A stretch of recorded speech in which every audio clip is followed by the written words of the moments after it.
तो question number 13 काफ़ी अच्छा सवाल है, 2013 में ये आ चुका है, तो इससे लगता है कि ये इम्पोर्टेंट भी है, तो बड़े ध्यान से समझिएगा।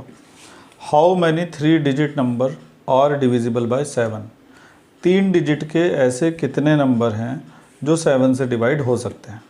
तो आप एक बात अच्छी तरह से जानते होंगे कि 3 डिजिट का सबसे छोटा नंबर होता है 100 और सबसे बड़ा नंबर जो होता है ना 3 डिजिट का, वो भी तुम्हें पता होगा, वो होता है 999। तो ये सबसे छोटा नंबर है, ये सबसे बड़ा नंबर। अगर यहाँ पे बात हो रही होती है 4 डिजिट वाले नंबर की, तो 4 डिजिट का सबसे छोटा नंबर क्या होता है 1000 और सबसे बड़ा नंबर क्या होता है 4 बार 9 आ जाता। तो इतना तो तुम जानते हो, लेकिन ये दोनों ही नंबर 7 से डिवाइड नहीं होते।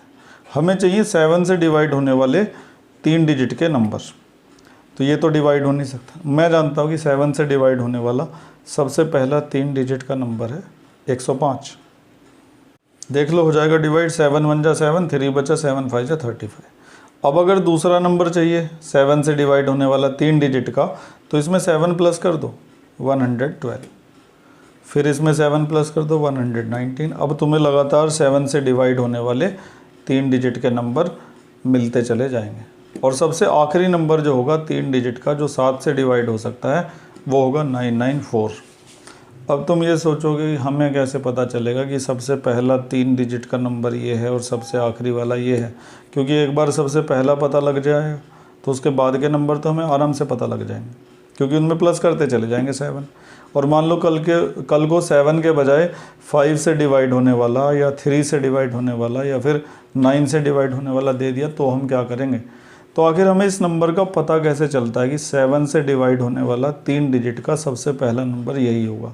क्या हमें ये याद रखना पड़ेगा? तो याद तो कुछ नहीं रखना पड़ता, केवल हमें एक मेथड है उसको ध्यान से देखना होगा। कैसे पता चलेगा कि पहला नंबर 7 से डिवाइड होने वाला 3 डिजिट का 105 है? तो ध्यान से देखिएगा ज़रा। ये तो आपको पता ही होगा कि 3 डिजिट का सबसे छोटा नंबर 100 है। अब इसको 7 से क्या कर दो तुम डिवाइड। 7 1 जा 7, 3 बचा 0, 7 4 जा 28, कितना बचा 2। अब ये जो 2 है इसको 100 में से क्या कर दो माइनस, और ये जो 7 है इसको कर दो प्लस। तो 100 में से 2 गया तो 98, और उसमें 7 प्लस करोगे तो 105 आ जाएगा। तो इस तरह से तुम्हें 7 से डिवाइड होने वाला सबसे पहला नंबर पता चल गया। कल को 4 से डिवाइड होने वाला, 3 से डिवाइड होने वाला पूछे तो 3 को 100 से डिवाइड करना और सेम प्रोसीजर फॉलो करना। वैसे मैं अभी इसके जैसे और सवाल भी तुम्हें करवाऊँगा। अब आखिरी नंबर का पता कैसे चलेगा? देखो, ये तो तुम्हें पता ही होगा। इसको क्या करोगे 7 से डिवाइड। 7 1 जा 7, 2 बचा, 7 4 जा 28, 1 बचा, 7 2 जा 14। तो अब क्या करोगे कि ये जो 999 है भाई, जैसे 100 में से तुमने 2 माइनस करा था, अब 999 में से क्या माइनस करोगे 5, और फिर तुमने 100 में से 2 माइनस करके 7 क्या कर दिया था प्लस कर दिया था। ये देखो करा है ना। यहाँ पे तुम सोचोगे कि 99 में से 999 में से 5 माइनस करके 7 प्लस कर दो, लेकिन जैसे ही तुम इसमें 7 प्लस करोगे ना तो ये 3 डिजिट के बजाय 4 डिजिट का नंबर बन जाएगा। चाहे तो प्लस करके देख लेना। तो ऐसे इस केस में तुम्हें प्लस कुछ नहीं करना है, बस माइनस करना है। तो आखिरी नंबर का पता लगाने के लिए आप इसमें से इसको क्या कर देंगे माइनस, प्लस कुछ नहीं करेंगे। तो ये हो गया आपका 994, आखिरी नंबर आपको पता चल गया। तो अब हमने क्या करा, 7 से डिवाइड होने वाला सबसे पहला नंबर से लेके सबसे आखिरी नंबर तक लिख लिया है। अब हमें ये पता लगाना है ये हैं कितने, क्योंकि हमसे पूछा गया है how many 3 digit numbers are divisible by 7। तो ये सारे 3 डिजिट के नंबर हैं और ये 7 से डिवाइड भी हो सकते हैं, लेकिन ये हैं कितने? तो इसके लिए जो सबसे लास्ट वाला नंबर हमें दिखाई दे रहा है, हम पता लगाएंगे कि इसका नंबर कौन सा पड़ रहा है। जैसे इस वाले का नंबर तीसरा है, इसका दूसरा है, अगले का चौथा होगा, इसका कौन सा नंबर पड़ रहा है? मान लो हमें पता चला कि इसका नंबर पड़ रहा है 50वां नंबर इसका पड़ रहा है। तो इसका मतलब 7 से डिवाइड होने वाले 3 डिजिट के कुल कितने नंबर हो जाएंगे? 50 नंबर हो जाएंगे, यानी कि 50 हो जाएंगे। तो हमें आखिरी वाली जो टर्म है इसका नंबर पता लगाना पड़ेगा। तो इसके लिए हम वही एकमात्र फार्मूला जो इस एक्सरसाइज में है उसका इस्तेमाल करने जा रहे हैं।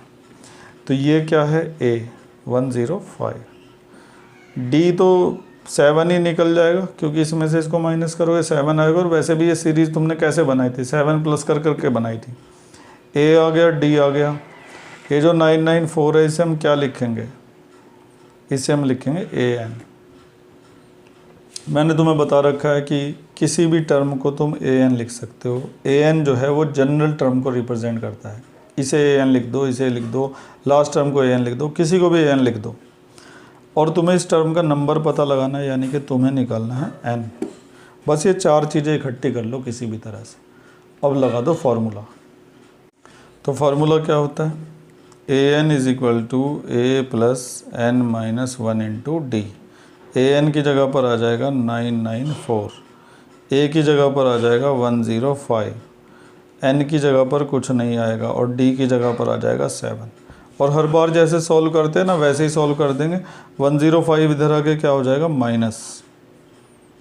यहाँ पे एडजस्ट करने की कोशिश करता हूँ, इसी पेज पर आ जाए तो ज़्यादा अच्छा रहेगा। ये इधर आके माइनस हो जाएगा तो 994 माइनस 105, उधर बचेगा n माइनस 1 इंटू 7। माइनस होके ये बचा। अब ये जो 7 है ना इससे कट जाएगा, 7 1 जा 7, 1 बचा, 7 2 जा 14, 4 बचा, 7 7 जा 49। 127 is equal to n minus 1, 1 इधर आके प्लस हो जाएगा तो 128 इज इक्वल टू n। तो हमें इसका नंबर पता चल गया। ये कौन सी टर्म है, ये है 128th टर्म, 128वीं टर्म है ये। तो इसका मतलब 7 से डिवाइड होने वाले 3 डिजिट के कितने नंबर होंगे टोटल, 128 नंबर होंगे, 128 नंबर्स होंगे। एंड में लिख दीजिएगा therefore there are total 128 numbers of 3 digit which are divisible by 7। इसके जैसा अभी हमें एक और सवाल देखना है, ताकि ऐसे जो भी सवाल आएँ उनको हम आसानी से कर पाएँ। बढ़ते हैं आगे।